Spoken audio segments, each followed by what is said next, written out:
하루의 말씀, 오늘은 창세기 48장 17절에서 19절 말씀 가지고 함께 나눕니다. 먼저 성경 봉독합니다. 요셉은 아버지가 오른손을 에브라임의 머리 위에 얹은 것을 보고서 못마땅하게 여겼다.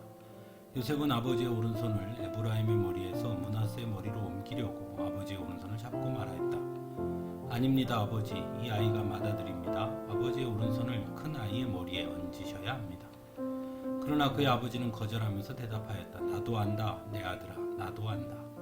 므낫세가 한 결례를 이루고 크게 되겠지만 그 아우가 형보다 더 크게 되고 아우의 자손에게서 여러 결례가 갈라져 나올 것이다.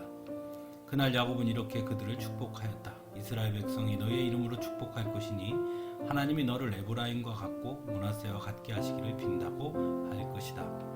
이렇게 야곱은 에브라임을 므낫세보다 앞세웠다. 아멘. 구약 성경을 보다 보면 때로 우리의 생각으로는 쉽게 이해되지 않는 것을 볼 때가 있습니다. 분명 성경은 전체적으로 장자권의 중요성을 강조하는 것 같은데 오히려 세부적인 내용으로 보면 전혀 그렇지 않은 것을 보게 됩니다.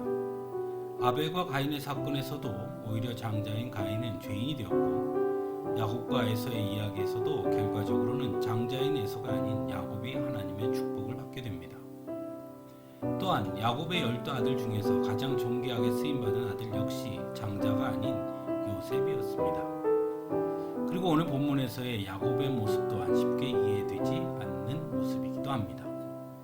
야곱은 자신의 죽음이 가까이 이름을 알고는 요셉에게 내가 너를 보려고 여기 이집트로 오기 전에 내가 이집트 땅에서 낳은 두 아이는 내가 낳은 아들로 삼고 싶다. 르우벤과 스므온이 나의 아들이듯이 에브라임과 므낫세도 나의 아들이다 라고 말합니다. 그래서 이스라엘의 12지파에 요셉 대신에 에브라임과 므낫세 지파가 포함되게 되는 것이죠.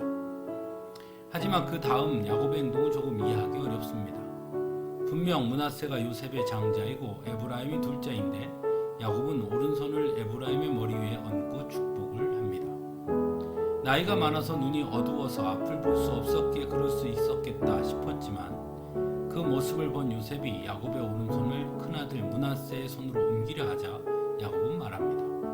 나도 안다. 므낫세가 한 결례를 이루고 크게 되겠지만 그 아우가 형보다 더 크게 되고 아우의 자손에게서 여러 결례가 갈라져 나올 것이다 라고 말하며 에브라임을 므낫세보다 앞세웁니다. 이것은 야곱의 개인적인 선택일까요? 그저 야곱이 므낫세보다 에브라임을 더 이뻐해서 그러했을까요? 성경은 왜 야곱이 그런 선택을 했는지는 자세히 이야기하지 않습니다. 어쩌면 그것은 오히려 그러한 선택이 단지 야곱의 개인적 선택이 아니라는 것을 의미한다고도 할 수 있습니다.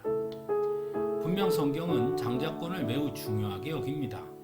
하지만 야곱과 에서에서 보듯이 장자권은 중요하지만 그렇다고 무조건 장자가 축복을 받는 것이 당연한 것은 아닙니다. 에서는 자신에게 주어진 장자권을 소중하게 여기지 않았기에 동생 야곱에게 빼앗겼습니다. 또한 불변하는 것도 아니라는 것입니다.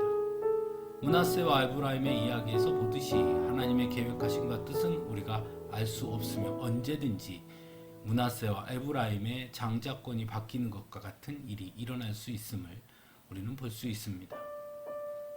그럼에도 많은 경우로 때로 우리는 하나님이 부어주시는 은혜를 마치 당연한 것처럼 여길 때가 있습니다. 요셉이 아버지의 손을 옮기려 하는 것과 같은 것이죠. 당연히 장자인 므낫세가 더 큰 축복을 받아야 하는 것 아닙니까? 하는 것이죠. 즉 우리에게 주어지시는 은혜를 이처럼 우리의 생각대로 당연한 것처럼 여길 때가 있다는 것입니다. 우리가 구원받은 것도 때로는 당연한 것처럼 여기는 사람들이 있습니다. 하지만 우리를 구원하시기 위해 예수님은 십자가를 지셨고 죽으셨다는 것을 알아야 합니다. 즉 하나님의 그 어떤 은혜도 당연한 것은 없는 것입니다. 그래서 사도 바울은 내가 사는 것도 죽는 것도 모두 다 주님의 은혜라 라고 말합니다. 우리의 모든 것은 하나님의 은혜고 하나님의 뜻하심이며 하나님의 계획인 것입니다. 그 어떤 것도 당연하게 그리고 마땅하게 주어지는 것이 없는 것입니다. 그러므로 우리에게 주어지는 그 어떤 것이더라도 우리는 감사할 수 있어야 합니다. 그 모든 것이 하나님의 계획하심과 뜻하심에 있다면 아멘으로 순종으로 받아들이고 감사하는 것, 그것이 바로 성도들의 모습이 되어야 하는 것입니다. 함께 기도하겠습니다.